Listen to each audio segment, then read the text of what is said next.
Brian Dutcher convinced two potential NBA draft picks to return to San Diego State. Now, the question is, can he lead the Aztecs to another deep run in March?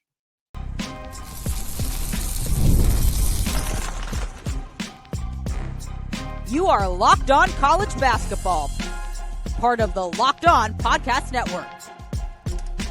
Your team every day.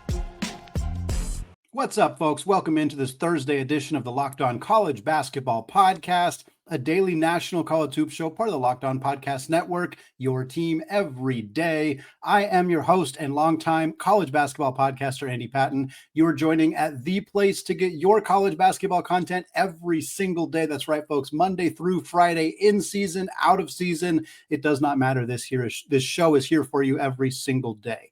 Want to give a special shout out to those everyday listeners and those of you who are hanging out with us in the Locked On College Basketball Discord community, and remind all of you that this show can be found ad-free on Amazon Music. Today's episode is also brought to you by FanDuel. Right now, new customers can bet just $5, and if your bet wins, you will get $300 in bonus bets that you can use all across the app. So download the FanDuel app today.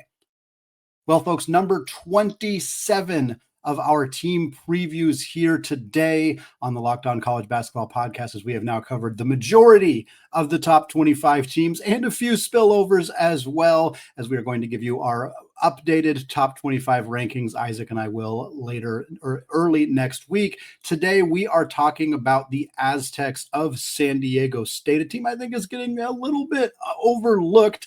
And I think it's kind of a fun balance with the Michigan State show that we did on Wednesday with the great Matt Sheehan, two teams that have a lot of roster continuity, a lot of returners, and yet aren't getting a ton of preseason love, despite the fact that they have that kind of highly coveted continuity. So we're going to talk about the key returners for Brian Dutcher's team, how last season went, a really big piece coming back from injury last year. We're also going to take a look at this team's final conference slate as members of the Mountain West Conference and how we think this team will do come March. Last season, Brian Dutcher's team 21-10 overall, which is a pretty good record for most teams in college basketball, albeit a disappointing season for San Diego State. They're used to having single-digit losses for the most part. They also finished just 14-6 in the Mountain West, which was fourth in what has become a pretty deep conference. It's still a little top heavy, but between San Diego State and Boise State and Colorado State and Utah State and New Mexico, this conference has been very good. Now we'll talk about the future. We already did in a recent episode, the future of the Mountain West Conference, which is not nearly as promising with the decisions that many of these schools are making to join the new look Pac-12, including San Diego State. But last year's team, 6 losses in conference play, finished fourth. The big storyline for them was a preseason injury to Reese Dixon-Waters, who missed the entirety of the season with that foot injury that re-aggravated while he was recovering. A really key piece that will be back for this team this upcoming season. The Aztecs lost an early season game to Gonzaga at home. Played well in the first inaugural Players Era Festival where they beat Creighton and Houston, but sandwiched in the middle was a loss to the Oregon Ducks. And then they just struggled in conference play more than we're used to seeing. They took home losses to Utah State and UNLV, who did not make the NCAA tournament. They lost to Boise State in the Mountain West Conference tournament and ended up squarely on the bubble. Most folks thought they would be on the correct side of the bubble, and indeed they were. They got a play-in game against a hotly contested North Carolina team that many felt should not have been in the bubble, and one game result does not change that narrative necessarily. But if there was ever a game that would change the narrative regarding whether a team belonged in the NCAA tournament, it was what North Carolina did to San Diego State in that play-in game. And folks, if you don't remember this, it was a 95-68 beatdown at the hands of Hubert Davis's Tar Heels that ended San Diego State's season very abruptly, very sharp end to what was a pretty good season for San Diego State, but again, not quite up to this program's very high standards in the Brian Dutcher era, which is coming up on about a decade at this point. The main storylines for San Diego State, we already mentioned this, but this will be the Aztecs' final year as members of the Mountain West Conference. Many of the best teams that have been in the Mountain West from a men's basketball perspective are joining San Diego State in leaving to the Pac-12. Alongside San Diego State, you also have Boise State, Colorado State, Utah State, and Fresno State, who is bringing up the rear a little bit in terms of those Mountain West schools moving over to the Pac-12. Those 5 schools are joining the incumbents, Oregon State and Washington State, as well as Gonzaga, who will be joining the Pac-12 in the 26-27 season, and Texas State, another edition that's clearly more for football than for basketball and hasn't had a ton of basketball success. But by and large, this is going to be a strong basketball conference. Again, San Diego State, Boise State, Colorado State, and Utah State, those 4 Mountain West schools have been perennial NCAA tournament teams, either squarely in the field or right on the bubble or getting in those play-in games. Those teams have been consistent. Of course, Gonzaga has been one of the most consistent programs in all of college basketball for the past 25 years, and specifically the last decade, where last season was the first time they did not make the Sweet 16 in the past decade, dating all the way back to 2015. So with those teams, Oregon State, Washington State, not great men's basketball programs. Oregon State did have a very unexpected run to the final or the Elite Eight about 3 or 4 years ago. The reason that Wayne Tinkle still has his job. Washington State has had success periodically, but neither have been particularly great. Overall, though, this is going to be a very fun basketball conference. San Diego State should develop a very strong, they already have a strong rivalry with Gonzaga just by virtue of playing each other regularly in the non-conference. I think that that's going to develop into an extremely fun West Coast rivalry once these two teams are in the same conference going forward. Another big storyline for San Diego State is going to be the return of Reese Dixon-Waters. We'll talk more about that later in the show, but averaged 10 points per game in his first season at San Diego State 2 years ago, was also a very productive player at USC prior to transferring to San Diego State. He really helps fill some of the gaps that this team had last year, in part because of his absence on that roster. And I think the big story for this team is the fact that they kept 2 incredibly key pieces from last year's roster. Ultimately, this team returns 10 players from last year's roster, including some very valuable role players who are going to step into bigger roles, who we expect will have developed behind the scenes as they so often do in Coach Dutcher's system. But the key pieces back are Magoon, Gwath, and Miles Byrd. Miles Byrd flirted heavily with staying in the NBA draft process, was widely considered a player that was going to get selected in somewhere in the second round, maybe even early second round. And most of the attention for those kind of late returners went to LeBaron Philon and Todd Pettiford and Alex Condon and some of those other guys who were pretty widely, Yaxel Lendeberg, who were pretty widely considered first round or early second round picks. Miles Byrd didn't quite garner as much attention, in part from being at a smaller school or a non-power conference school. But Miles Byrd returning to San Diego State is an unbelievable win for Coach Dutcher and the Aztecs. I mean, this is unprecedented to see a player with the likelihood that he had of getting drafted return to a non-power conference school. And again, San Diego State is not like other non-power conference schools in terms of resources, in terms of competition in the Mountain West, but that's still a rarity to see that happen. And same with Magoon Gwath. Magoon Gwath didn't entertain the NBA draft as long as Miles Byrd did, but Gwath not only entered the NBA draft process after a prolific freshman year for the Aztecs, he also entered the transfer portal. And I have to imagine that he got calls from everybody, the biggest schools in the country. If they weren't calling Magoon Gwath, I'm not sure what they were doing. They should have absolutely been giving him a call. And he chose not only to withdraw from the transfer portal and the NBA draft. I mean, he chose to do both those things and to come back to San Diego State. And that's, you can't have a bigger win. And again, we talked about this a little bit with Matt Sheehan and the Spartan Show. San Diego State's kind of borderline top 25. Most places have them in the kind of like others receiving votes category, the top 30, but not quite in the top 25. Yet this is a team that if they had landed a player like Magoon Gwath in the transfer portal, if they had landed a player like Miles Byrd in the transfer portal instead of just keeping them, I can almost guarantee that this team would be considered a top 20, maybe even top 15 team in the country. That doesn't mean they don't have their flaws. Last year's team finished 338th in all of college basketball in free throw shooting, 66.5%. They were also 234th in three-point shooting last year, just about 32.5%. Really struggled in those two key areas. And with so many returners years. You kind of expect that those issues may crop up again. We'll talk more about who might fill those gaps. Spoiler alert, Reese Waters is going to come up again for that very reason. But ultimately, those are key things that this team is going to need to improve upon if they want to win what will be their final season as members of the Mountain West Conference. But like we said, folks, San Diego State, 10 returners. They added a key transfer guard out of the portal. We're going to talk about how all these pieces might fit together for this Aztecs club coming up here in just a second. But first, folks, when the opening whistle blows on a new repair, you can get your crew moving forward with SupplyHouse. Order today and see parts on your doorstep tomorrow. Over 280,000 plumbing, HVAC, and electrical items from the most trusted brands in the business. Their real-time inventory and honest lead times keep you from punting projects, while their industry-leading customer service always has your blind side covered. And if you need parts fast for a project, SupplyHouse has next-day delivery. Talk about a game changer.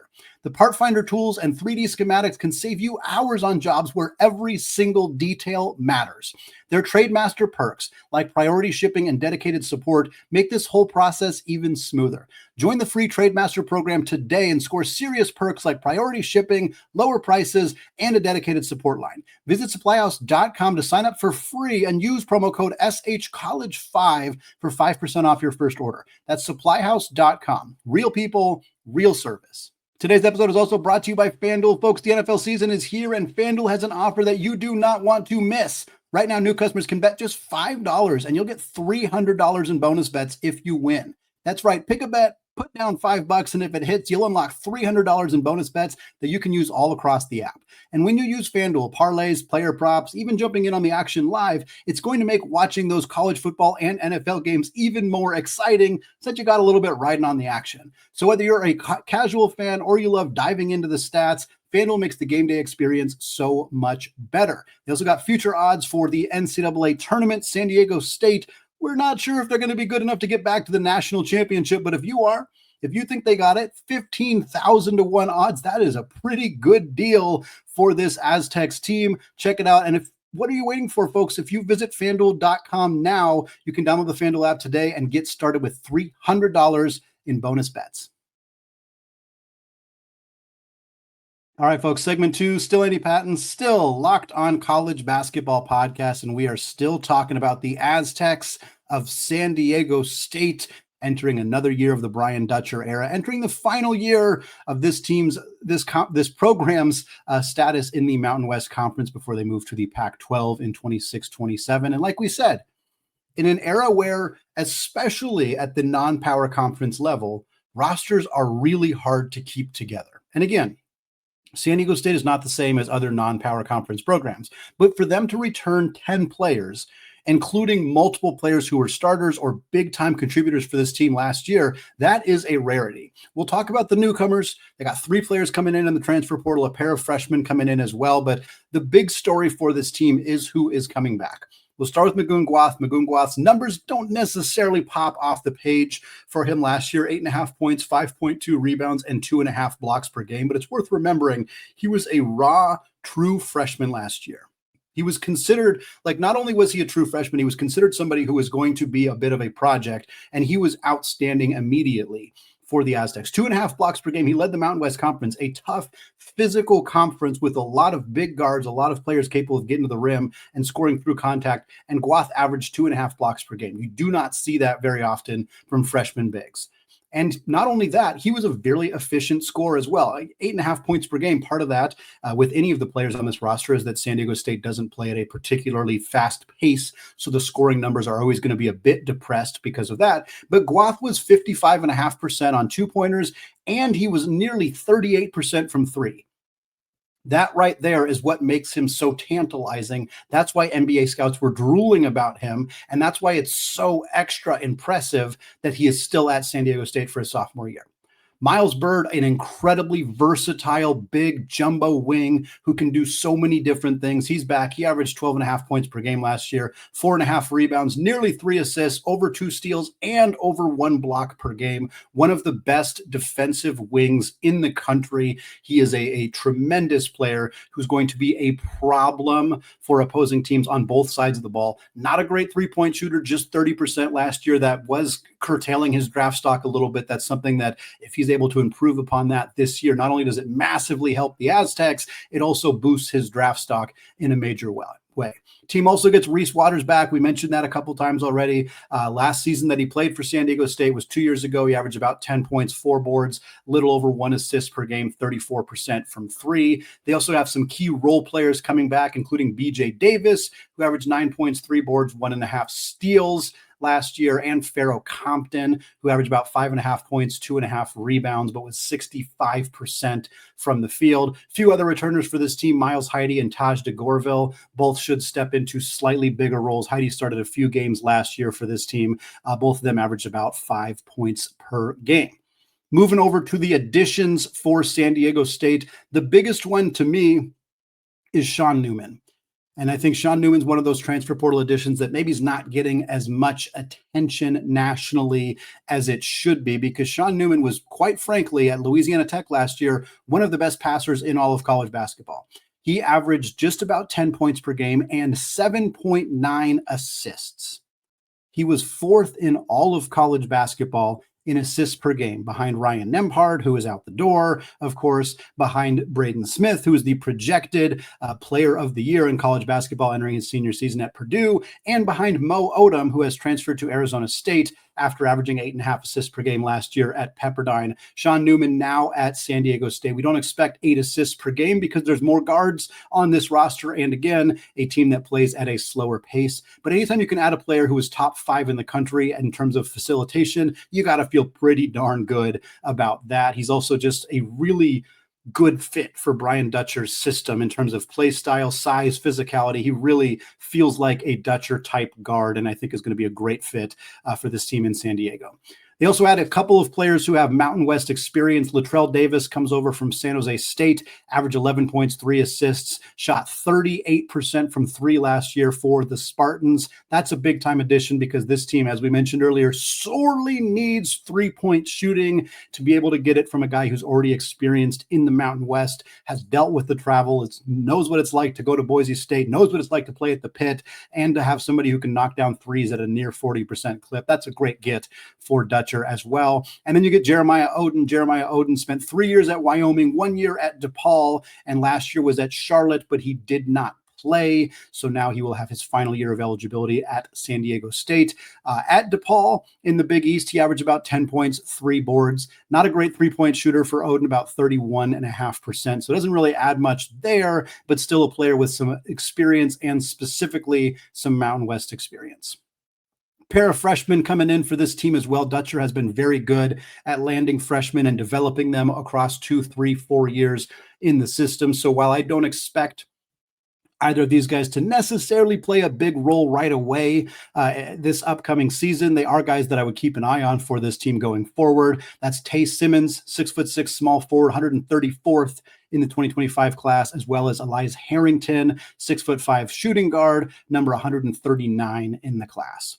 Obviously, while it was so critical for this team to add so many or to return so many key players, they did lose quite a bit of talent as well. Most notably, Nick Boyd, who entered the transfer portal and transferred to Wisconsin, was one of the best players on this team last year, was their leading scorer last year. In fact, they also lose Jared Coleman-Jones and Wayne McKinney, who are both out of eligibility. A couple other reserves out the door as well, including DeMarshay Johnson, who's transferred up the road a little bit to Long Beach State in the Big West. Looking at the projected starting lineup, I actually differ from where John Rothstein is on his starting lineup. He made starting lineup projections for all of his top 45 teams, which did include San Diego State. He's projecting a starting lineup that includes Gwath, Compton in the front court, as well as Reese Waters and Miles Byrd, the 2 returners on the wing, and then BJ Davis, who's also a returner, who was the team's, I think, 4th leading scorer last year. I have the same first 4, Gwath, Compton, Waters, and Byrd, but I think Sean Newman's going to start at the 1 with BJ Davis coming off the bench. Maybe Dutcher doesn't want to default to starting a newcomer over a player who started last year. That's a difficult kind of balance for coaches. You don't want to alienate the players who are coming back on your roster, so maybe Newman will end up coming off the bench because of that. But I think Sean Newman brings so much to this team, and I think BJ Davis could be really valuable in a bench role. But either way, I think the rest of this starting lineup is pretty well set in stone, assuming disappointing health, of course, especially for somebody like Waters. But this is a team that I think is going to be very good. Compton is a big kind of hinge for this team. He wasn't a super prolific scorer last year because he was not asked to be, but he's going to take on a bigger role this year. And I think how he does in that bigger role is going to be very valuable for this team. I still think the most notable X factor, though, has to be Waters, coming off of a full season missed because of injury. Again, Waters is a 90% free throw shooter. His last healthy season, 85% free throw shooter for his career. He's a 35% three-point shooter. So not a great three-point shooter, but considering this team was 32.5 last year, Waters should be able to help make this team better at the line, better from beyond the arc. And those are two areas they need to improve upon if they want to fix the issues that plagued this team last year and led to a disappointing exit in the play-in series. Well, folks, that's the question. That's what we want to answer to close out the show. Will the Aztecs win the Mountain West one final time before they abscond to the Pac-12? We're going to discuss that, predict this team's record, talk about their non-conference slate to close out the show coming up here in just a second. But first, folks, Mazda crafts cars for those who do more than simply move. Mazda delivers confidence with every ride with more IIHS Top Safety Pick Awards than anybody else as of August 2025. From footwork to breathwork, athletes sweat all the details. And Mazda brings that same intention to how they craft every model. You can feel that incredible Japanese craftsmanship in every detail, from the metallic accents to the available Nappa leather upholstery. And with all-wheel drive standard in every crossover SUV, you can drive with confidence through almost any season. Because with Mazda, everyday drives feel like anything but, from smooth handling to intuitive controls. And like college basketball players, Mazda sweats every detail, because when you make every move count, impossible becomes irrelevant. Mazda, move and be moved. Folks, one of the tools that helps make a huge difference for business owners is Quo, formerly Open Phone. It's the same great business phone system you've heard me talk about before, just with a new name. And here's why it matters. Every missed call is money left on the table. When every customer conversation counts, you need a phone system that keeps you connected 24/7. And Quo is the #1 business phone system that streamlines customer communications. It works right through an app on your phone or computer. So no more carrying two phones around or relying on a landline. Their built-in AI agent is a game changer. It can answer after-hours calls, capture leads, and keep business moving even when you're off the clock. See why over 90,000 businesses trust Quo, formerly Open Phone. Get started free and get 20% off your first 6 months at quo.com/lockedoncollege. That's QUO.com/lockedoncollege. And if you've got existing numbers with another service, Quo will port them over at no charge. Quo, no missed calls, no missed customers. All right, folks, segment 3, still Andy Patton, still Locked On College Basketball Podcast, and we are closing out the show here talking San Diego State on our team preview. We talked about last season for Coach Dutcher's team, a disappointing result, 6 losses in conference play, barely got a play-in game, got waxed by North Carolina. We talked about how this team managed to return 2 potential NBA draft picks in Magoon, Gwath, and Miles Byrd, as well as getting a healthy Reese Waters and what that might mean for this team. Now, we're going to take a look at this team's schedule, their non-conference schedule, what they got going on in conference play, and project how we think they'll do in their last dance as members of the Mountain West Conference. Taking a look at the non-conference schedule, look, it's tough for mid-major teams to put together competitive non-conference schedules. This could still be better. I was kind of hoping for more in this non-conference slate. Now, the Mountain West does have a 20-game conference schedule, which is a big challenge for these teams. If I was San Diego State, I would be pretty unhappy about 20 conference games when my conference includes teams like Air Force and San Jose State and Wyoming. I don't want to play those teams twice. I think there's some frustration there, especially with the very late addition of Grand Canyon. Now, Grand Canyon is a good team and not a bad metric game for San Diego State, but the fact that it hamstrung their ability to play more non-conference games, I would imagine is not not something that this program is particularly thrilled about. Exhibition games, October 17th, they got UCLA, they got San Diego in an exhibition game after that. 3 bye games to start the season: Long Beach State, Idaho State, and Troy. And then you get into the Players Era Festival. The second year San Diego State will be part of this event. They got Michigan to start it off, Dusty May and the Wolverines on November 24th. They'll take on the Oregon Ducks, Dana Altman's Ducks, on the 25th. And then, of course, that third game will be to be determined. Then they got Utah Valley and Lamar. Then they got Arizona in Phoenix, a good neutral site game against a very good Wildcats club coached by Tommy Lloyd. And then they end the non-conference against a non-D1 opponent in Whittier. So you got 3 power conference opponents. You got some okay mid-major teams. Troy, Utah Valley, Lamar are decent. But overall, this is a fairly underwhelming schedule, and I think puts a little bit more pressure on this team. If you lose to Michigan and Oregon, if you lose both those games, which I think is very possible, even for a good San Diego State team, I think you probably win that third game, depending on who it's against. Obviously, there's some very good teams, but I think if you're playing another 0-2 team, I tend to favor the Aztecs in that one. But if you lose those and you lose to Arizona, you're coming out of your non-conference without any quad 1 games, unless maybe it's a quad 1 for that third game in Vegas, but probably more likely a quad 2 there. So that just puts a lot of pressure on you to really not take any bad losses, or else you find yourself in a position where you could be a 5, 6, 7 loss team and in the bubble or in that dreaded 8-9 scene conversation instead of more comfortably in the field of 68. Getting into conference play, I'm not going to read all of San Diego State's conference games, but it is an even schedule. So for them, they will play everybody twice. That makes it a little bit easier, once at home, once on the road. And I do project that San Diego State, despite finishing 4th last year and with the majority of the roster being the same as it was, I think this team's going to win the Mountain West. I think they're the best team in the Mountain West. I think that Gwath and Byrd and Waters is the best trio in the conference by a pretty considerable margin, with respect to some very talented players at Utah State, some very talented players at Boise State as well. This team is the best in the conference by on paper, and the fact that they have so much roster continuity should put them in an advantageous position to finish first in the Mountain West in their final go-round in that league.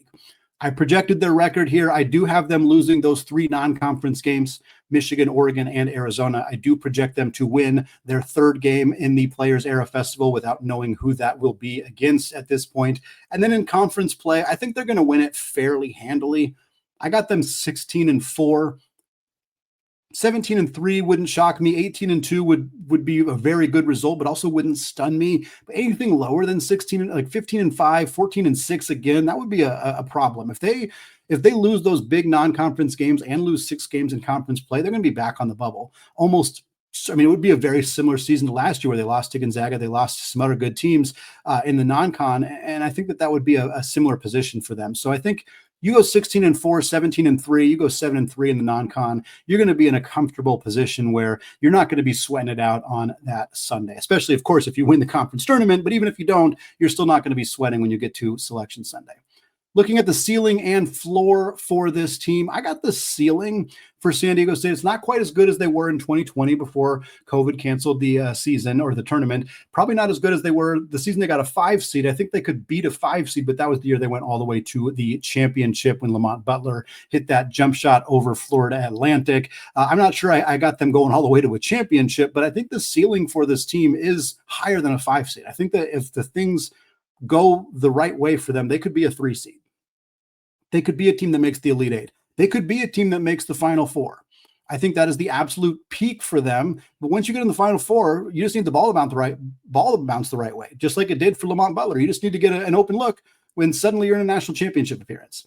For that to happen for San Diego State, Magoon Gwath needs to be a breakout two-way superstar. If he is truly, and every big man who is lanky and a good shot blocker and a three-point shooter should not be compared to Chet Holmgren. But if Magoon Gwath, sophomore year Magoon Gwath, looks anything like freshman year Chet Holmgren did at Gonzaga, that is how you get to your ceiling. That is how you reach that threshold. If Miles Byrd plays himself into being a first-round pick in the NBA draft, if Miles Byrd shoots 37% from 3 and it continues to be elite defensively, that gets you into that ceiling conversation.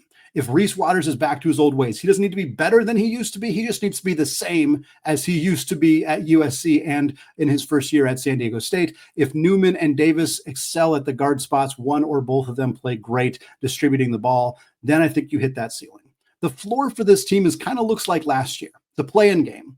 I think the floor is missing the NCAA tournament, but I think the most likely floor is finishing in a spot where you're really sweating on Selection Sunday. Maybe you get a play-in game. Maybe you just miss the field and it's controversial. For that to happen, the offense isn't good enough. The three-point shooting, like it was last year, falters and they're under 33%. Magoon Gwath doesn't score enough. Reese Waters maybe doesn't come back from his injury at the same level he was at previously. The transfers don't make the jump. Latrell Davis struggles, even though he's from the Mountain West. Sean Newman doesn't make the jump from La Tech the way you expect him to. And losing those non-conference games really bites them in the keister, and they're not in a position to be able to lean on any goodwill from the committee when they're looking for a bid, and they end up either missing out or getting a play-in when they should have maybe been in that 8-9 conversation.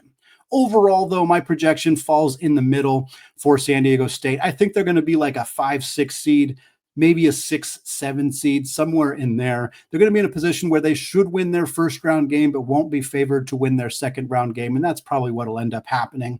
I see this team as like a 6 seed who beats an 11 seed and then gives a 3 seed everything they got.